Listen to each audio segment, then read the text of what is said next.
কখনো ভেবেছেন আপনার ছেলে মেয়ে হঠাৎ কেন চুপচাপ হয়ে যায়? রাত জাগে, চোখ লাল, পড়াশোনায় মন বসে না। নেশা, হ্যাঁ, সেটাই আপনার ছেলে বা মেয়ের ভবিষ্যৎ নষ্ট করে দিচ্ছে।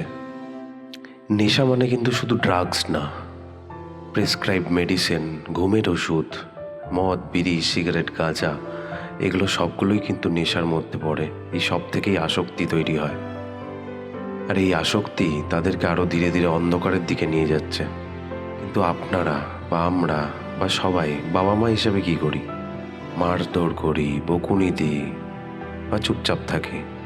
অথচ আমাদের উচিত বা আপনাদেরও উচিত তাদেরকে বোঝা, তাদেরকে ভালোবেসে বোঝানো, তাদের সমস্যা বোঝা এবং সঠিক সাহায্য করা। আমাদের এই সুপ্রভাত ফাউন্ডেশন ভালোবাসা দিয়েই সেই কাজটি করে। আমরা এখানে কাউকে শাস্তি দিই না, বরং আসল জীবনে ফিরিয়ে দিই, কাউন্সেলিং, মেডিকেল গাইডেন্স আর মানসিক সাপোর্টের মাধ্যমে। মনে রাখবেন, নেশা কিন্তু অপরাধ নয়, নেশা একটি রোগ যার চিকিৎসা আছে। গীতায় শ্রীকৃষ্ণ বলেছিলেন, যত চিন্তা করবে ততই আরও অন্ধকারে ডুবে যাবে। মনকে নিয়ন্ত্রণ করো, তবেই আলো দেখতে পাবে।